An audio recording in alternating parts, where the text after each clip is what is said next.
Good morning students, welcome back to the online S S classes. तो students, हम last month में lesson number 9 तक हमारा कंप्लीट कर चुके हैं और आज हम नया लेसन स्टार्ट करेंगे। Next lesson that is lesson number 10। Lesson number 10 water resources, our water resources. ये आपकी बुक में पेज नंबर 71 पे है। So be ready with your books and open the books on page number 71। चलिए students, ready हैं आप? शुरू करें। Our water resources. तो जैसे कि स्टूडेंट्स नेम सजेस्ट कर रहा है, इस लेसन में हम क्या पढ़ने वाले हैं? हमें वाटर कहाँ कहाँ से मिलता है, हमारे वाटर के रिसोर्सेज, पानी हमें कहाँ कहाँ से अवेलेबल होता है, उससे रिलेटेड हम इस चैप्टर में पढ़ेंगे। लेकिन उससे पहले हम क्या पढ़ेंगे? Importance of water. पानी हमारे लिए कैसे इम्पॉर्टेंट है। तो चलिए लेसन को स्टार्ट करते हैं।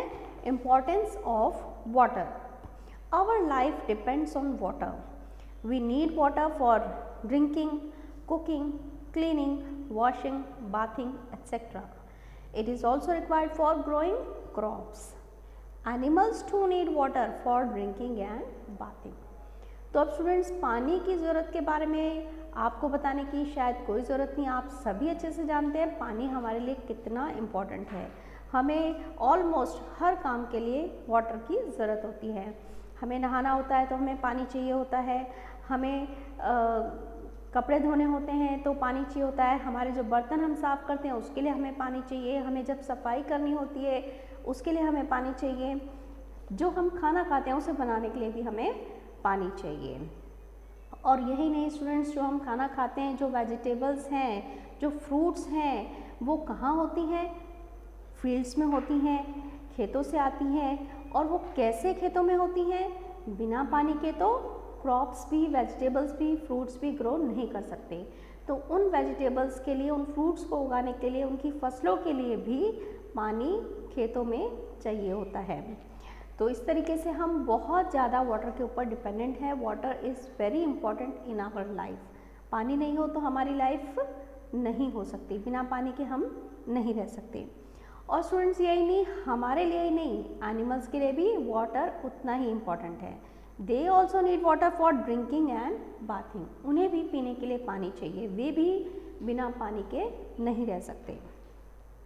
तो अब ये पानी आता कहाँ से, ये पानी कहाँ मिलता है, तो वो हम पढ़ेंगे नेक्स्ट पैराग्राफ में। About 3/4 of surface of land is covered with water in the form of oceans, rivers and lakes. Yet we find that there is scarcity of water because water of seas and ocean is not fit for drinking. तो student, जो हमारी land है, जो हमारी अर्थ है, पानी इस land के ऊपर ही है। हम अच्छे से जानते हैं कि हमारी अर्थ का 3/4 पार्ट वाटर से कवर है। 3/4 हिस्से में पानी है और एक जो चौथाई है वो हिस्सा लैंड है। तो स्टूडेंट्स, जब इतना पानी है अर्थ पर, इतना पानी है, तो फिर हमें पानी की कमी महसूस क्यों होती है? फिर हम क्यों कहते हैं कि वाटर स्केर्सिटी है, पानी कम है, पानी को ध्यान से चलाइए, पानी का यूज़ बहुत ही सोच समझ के कीजिए। उसका कारण ये है कि ये जो इतना हिस्सा पानी है उसमें से बहुत बड़ा पार्ट, बहुत सारा पानी जो है वो ओशंस और सी में पाया जाता है, समुद्र में, महासागरों में, उनमें पाया जाता है। और जो ओशन का और जो सी का वाटर है वो हमारे पीने के लिए सही नहीं होता, उसे हम यूज़ नहीं कर सकते क्योंकि उसमें बहुत सारे सॉल्ट्स मिक्स होते हैं, तो हम उसे यूज़ नहीं कर सकते। That is not fit for our drinking. तो हमारे लिए कौन सा वाटर ज़रूरी है, कौन सा वाटर सही है जिसको हम यूज़ कर सकते हैं, वो वाटर कौन सा है? The main source of water is rain, but the rains come only for 2-3 months in a year. Sometimes it does not rain even during the rainy season. Some areas receive very little rainfall. तो students, जो पानी हमारे लिए fit है, हमारे पीने के लिए ज़रूरी, जो हमारे यूज़ के काम में आता है, वो वाटर होता है रेन वाटर। यानी बारिश से जो पानी हमें मिलता है उसे हम यूज़ कर सकते हैं, वो ही हमारे लिए यूज़फुल है। और रेन्स का तो आपको मालूम है कि रेन्स सिर्फ पूरे ईयर में 2-3 मंथ्स, 2-3 महीने रेन्स होती हैं, बाकी समय रेन नहीं होती, और कुछ एरिया में तो बहुत ही कम रेन होती है, और कई बार रेनी सीजन में भी रेन नहीं होती। तो इसीलिए रेन वाटर के ऊपर पूरा हमारा डिपेंड है। अगर रेन नहीं होगी तो पानी की शॉर्टेज हो जाती है, अगर अच्छी रेनफॉल हो जाती है तो हमारे पास प्लेंटी ऑफ वाटर अवेलेबल होता है। बट जहाँ पे रेन नहीं होती या जिस ईयर में रेन नहीं होती तो वाटर स्केर्सिटी हमें फेस करनी पड़ती है। तो स्टूडेंट्स, अब हम नेक्स्ट टॉपिक में पढ़ने वाले हैं sources of irrigation.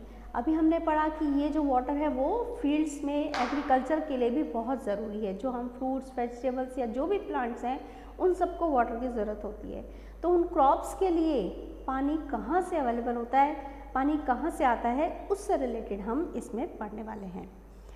To reduce our dependence on the rain, we need irrigation facilities. India has the largest irrigation system in the world. Three main sources of irrigation in India are first canals, second wells and third tank.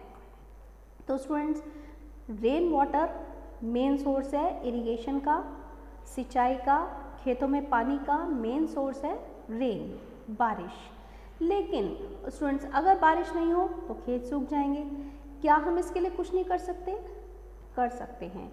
तो इस चीज़ पे, बारिश के ऊपर, rainfall के ऊपर अपनी dependence कम करने के लिए कि अगर बारिश नहीं हो तब भी हम किसी तरीके से अपने फील्ड्स को वाटर दे सकें, उसके लिए हमारे पास कुछ सोर्सेज और हैं।